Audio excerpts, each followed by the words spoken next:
नमस्कार शेतकरी बंधूंनो, मी विशाल लबडे, कृषी सेवक, तालुका रामटेक, जिल्हा नागपूर. आज तुम्हाला प्रधानमंत्री सूक्ष्म अन्न प्रक्रिया उद्योग योजना याबद्दल माहिती देणार आहे. तरी हा व्हिडिओ तुम्ही शेवटपर्यंत बघा.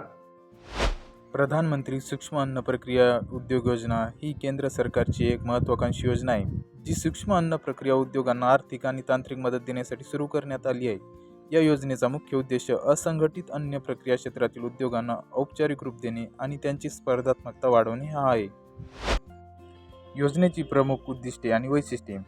आर्थिक सहाय्य सबसिडी. या योजनेअंतर्गत वैयक्तिक सूक्ष्म प्रक्रिया उद्योगांना त्यांच्या प्रकल्प खर्चाच्या 35% सबसिडी दिली जाते, ज्यांची कमाल मर्यादा 10 लाख रुपये आहे. हे अनुदान बँक कर्जाशी जोडलेले असते.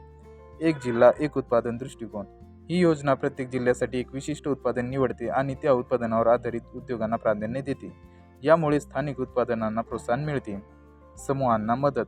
शेतकरी उत्पादक संघटना, स्वयंसहायता गट आणि सहकारी संस्था यासारख्या समूहांना सामान्य पायाभूत सुविधा, ब्रँडिंग आणि मार्केटिंगसाठी सुद्धा आर्थिक मदत दिली जाते. प्रशिक्षण आणि कौशल्य विकास.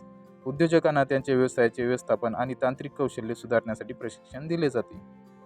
यामध्ये पात्र लाभार्थी फळे, भाजीपाला, अन्नधान्य, कडधान्य, तेलबिया, मसाला पिके, मत्स्य, दुग्ध व किरकोळ वन उत्पादनावर आधारित सूक्ष्म अन्न प्रक्रिया उद्योग.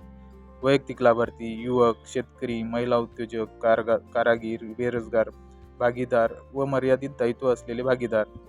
गट लाभार्थी स्वयंसहायता गट, शेतकरी उत्पादक गट किंवा संस्था किंवा कंपनी, उत्पादक सहकारी संस्था इत्यादी. या योजनेसाठी अर्ज कसा करावा?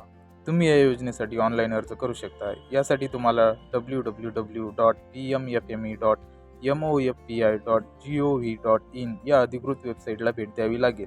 अर्ज करताना तुम्हाला काही आवश्यक कागदपत्रे लागतील, जसे की पॅन कार्ड, आधार कार्ड, बँक पासबुक, उद्योगाच्या नोंदणी प्रमाणपत्र, मालमत्तेच्या मालकीचा पुरावा किंवा भाडे करार. अधिक माहिती व संपर्कासाठी विभागीय कृषी सहसंचालक, जिल्हा अधीक्षक कृषी अधिकारी, प्रकल्प संचालक आत्मा, उपविभागीय कृषी अधिकारी, तालुका कृषी अधिकारी यांना संपर्क साधू शकता. तसेच तुमच्या गावातील सहाय्यक कृषी अधिकारी यांना संपर्क साधू शकता. धन्यवाद.